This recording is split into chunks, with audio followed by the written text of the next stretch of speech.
everybody, I am the company's expert and welcome to my video on what is quality management.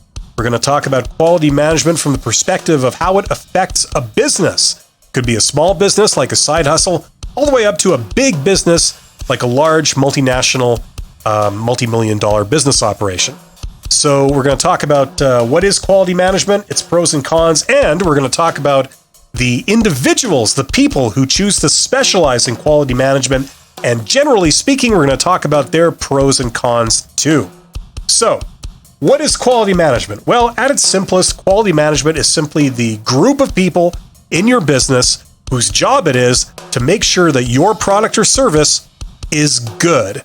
Now, I know that's very general. That can mean almost anything you want it to mean, but there's a couple of main interpretations of this, okay? The principal traditional view of quality management is it checks and ensures something called conformance quality. And that's basically making sure that your specifications are accurate. So if you release a product or a service and it has certain specifications, these people make sure that every single product you release conforms to those specifications. That's called conformance quality. And within that, you tend to get things like Lean and Six Sigma and TQM. These are different flavors of quality management. They have the same goal. It's just that they have a slightly different vision of how you go about doing that. But basically, they're the same thing from a bird's eye view.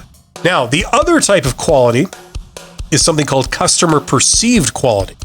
And this takes a slightly larger view. This is where you step back and you look at it from the perspective of a business.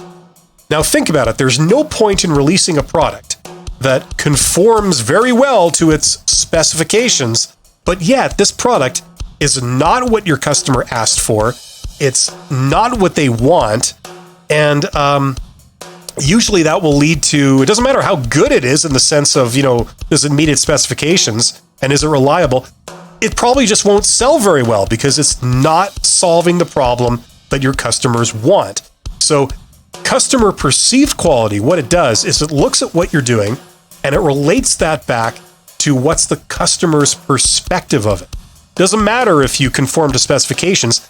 Does the customer want those specifications? And does it want those features?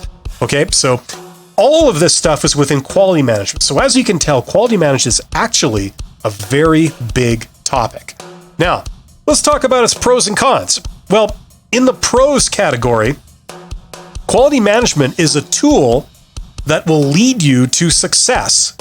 Okay, if you develop an amazing product that does what it's supposed to do really well, and it's reliable, and it does exactly what everybody wants it to do, then bam, you've got a hit on your hands. Sales are easy. Without quality management, what you find is that sales get harder. They get more expensive. They get more time consuming. You have to put more energy into it. And even then, when you manage to sell your product, a lot of times you have to sell it at a discount. So both of those things lead to less profitability and they lead to failure. So quality management is the thing that leads you to success and away from failure. That's the pros. The cons of quality management is that, it's hard. It's also expensive. And in large organizations, it can get quite bureaucratic. And by that, I mean that if you try and make a change, the change can be expensive, it can be complex, and it can be very, very time consuming. So you're slow to change because you need the quality management department to approve it and make sure it conforms. So you can't just do what you want and turn the ship at a moment's notice. It can be very, very complicated and very, very hard to make changes. And the other problem with quality management is that unless you really tie it to things like marketing and things like accounting, it can run the risk of making things worse rather than better. So it's kind of a dangerous weapon. It can be a weapon in your hand to vanquish your competition, but it could easily turn on you too if you're mismanaging it. Now let's talk about the people who choose to specialize in quality management. Generally speaking, these people tend to be introverts. They tend to be technically minded people with a lot of attention to detail. And these people believe that rules are rules. They also believe that you can't half-ass things just because you're pressed for time. And as such, it's people like this that are going to make sure your company is on its A game. They're going to make sure that you don't ruin your reputation in a moment of weakness when you forget what your priorities are. So these people can be tremendously useful.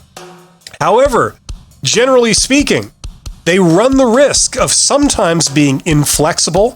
And like I said, if they're out of touch with accounting and marketing, they can end up making suggestions and making recommendations that tend to be unprofitable or impractical. So once again, you've got to manage these people. You've got to make sure everybody understands their role in the organization and how their little department relates to the outside world. Generally speaking, quality management, it's an internal looking department.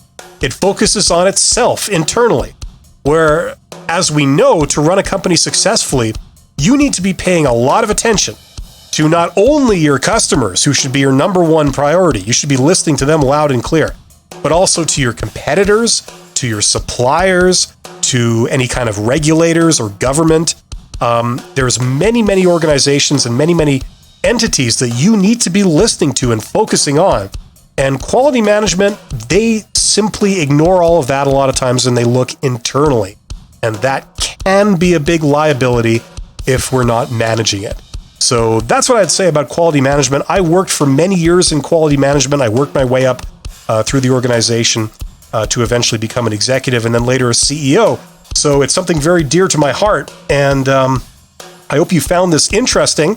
Thank you so much for listening this long. You guys are awesome. And I will see you on the next video in this series. Take care.